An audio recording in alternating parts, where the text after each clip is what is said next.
안녕하세요. 법률사무소 소연의 김 변호사. 안 변호사입니다. 네, 김 변호사님 지금 어디 가고 계시나요? 네, 오늘 원래 저희가 촬영하기로 돼 있는 날인데 갑작스럽게 아침에 부모를 받게 돼서 종문차 지방에 내려가고 있습니다.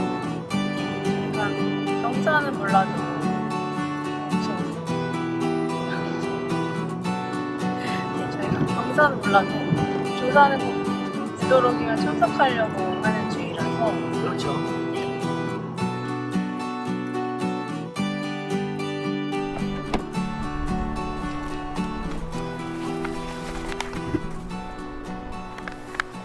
네, 안녕하세요. 매주 화요일에 찾아뵙는 화요일 변호사 김 변호사. 안 변호사입니다. 네, 오늘 날씨도 좋고 공기도 좋고 네, 네, 좋습니다. 저희가 야외에서 촬영을 해보고 있습니다. 이렇게 날씨 좋고 공기 좋고 이런 날은 뭐 특정 사업장 공간 안에서 일하시는 분들은 출근하기 싫다 혹은 회사 밖으로 나가고 싶다 이렇게 생각하시는 분들 많을 것 같아요. 안 변호사님은 어떠신가요? 저도 마찬가지죠. 음. 가서 이제 일을 할 때는 또 뭐 이렇게 열심히 하는데 아침에 이제 출근하려고 할 때 또는 뭐 점심 먹고 다시 들어가려고 할 때 그 순간순간은 좀 밖에 좀 더 오래 있고 싶고 뭐 그런 생각이 많이 들죠, 사실은. 네. 근데 사실 어떤 사업주와 근로계약을 체결할 때 처음으로 사용자의 지시 감독을 받게 되는 것이 근무 장소 지정 또 근로시간 지정일 텐데요. 네, 이것과 관련된 근태 관리에 대해서 오늘은 조금 얘기를 해보고자 합니다. 네, 그럼 우선 근태 관리가 무엇인지에 대해서 얘기를 해봐야 될 것 같아요. 근태 관리 의미에 대해서 잘못 알고 계신 분들이 많은 것 같아요. 네. 네. 근태 관리할 때 근태는 이제 사전적인 의미는 근면함 또는 태만함 그것의 줄임말로 이제 근태 이렇게 말씀을 드리는데 이것을 뭐 다른 의미로 쓰시는 경우들도 있고 또 정확한 의미를 모르고 그냥 두루뭉술하게 혼동해서 쓰시는 분들도 많은 것 같아요. 안 변호사님이 말씀하신 것처럼 근면함과 태만함 혹은 출근 혹은 결근 이런 것을 근태라고 하기 때문에 근태 관리란 결국 이런 출근과 결근을 관리하는 것, 사용주가 관리하는 것을 근태 관리라고 합니다. 통상적으로 근태 관리하는 방식을 보면 출근부를 작성한다든지 출결 체크를 한다든지 혹은 지문 인식기를 사용해서 근태 관리를 하신다든지 이런 경우가 많은데 또 뭐 특이한 경우 보신 적 있나요?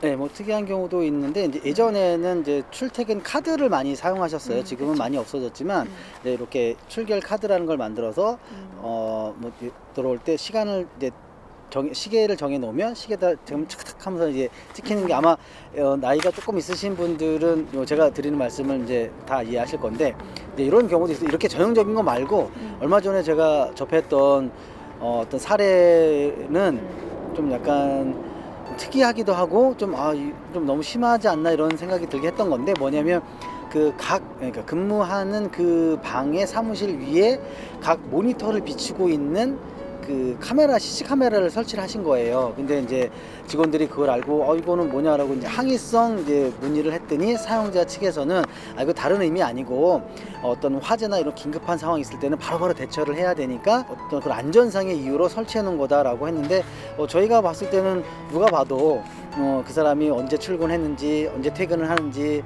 앉아서 어떤 일을 뭐 처리를 하는지 모니터만 봐도 다 확인이 되니까 아마 그런 용도로 CCTV를 설치하지 않았나 이런 생각이 들게끔 하는 그런 좀 의아했던 네. 사례가 있었죠.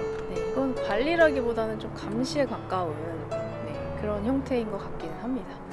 근데 저희가 노동 관련 사건을 하다 보면 뭐 예를 들어서 임금 청구를 한다든지 혹 해고나 징계에 대해서 무효 확인을 청구한다든지 이런 핵심적인 쟁점 이전에 근로자가 실제 근로자인지 근로자성이 문제되는 경우도 종종 있잖아요.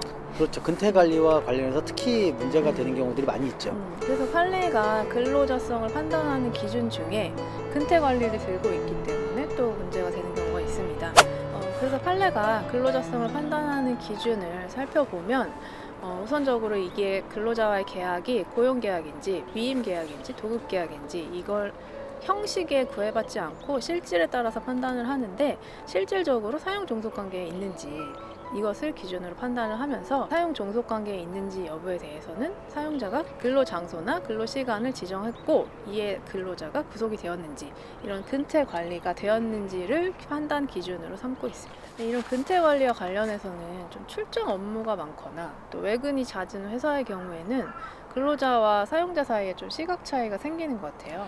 예, 뭐 실예를 들면 어디를 멀리 출장을 가야 된다. 근데 출장 근로자 입장에서 보면 출장을 가는 시간조차도 근로 시간으로 보게 되는 거죠. 그렇죠. 그러니까 가급적이면 내 사적인 시간을 쓰지 않고 근로 시간에 해당되는 시간에 이동하고 근로 시간에 해당되는 시간에 또 퇴근을 하거나 이렇게 활용을 하는데 이제 그거를 사용자 입장에서 보면 전혀 다른 시각인 거죠. 거기 가서 업무를 보는 건 좋은데 가는 시간은 실제 업무를 보는 직접적으로 업무를 보는 건 아니니까 좀 너 개인 시간 이용해서 거기까지 가고 거기서 업무를 정확히 보고 또 시간이 남으면 다시 또 회사로 복귀를 하고 이렇게 좀 시간을 썼으면 좋겠다는 생각이 들 텐데 근로자는 또 다르게 생각하니까 그런 거에서 시각차가 좀 있는 것 같습니다.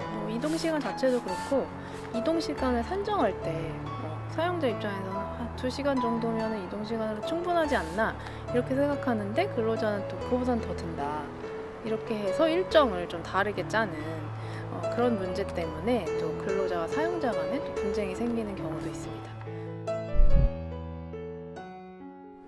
이에 반해서 근로자들 간의 형평성이 문제가 되는 경우도 종종 있습니다.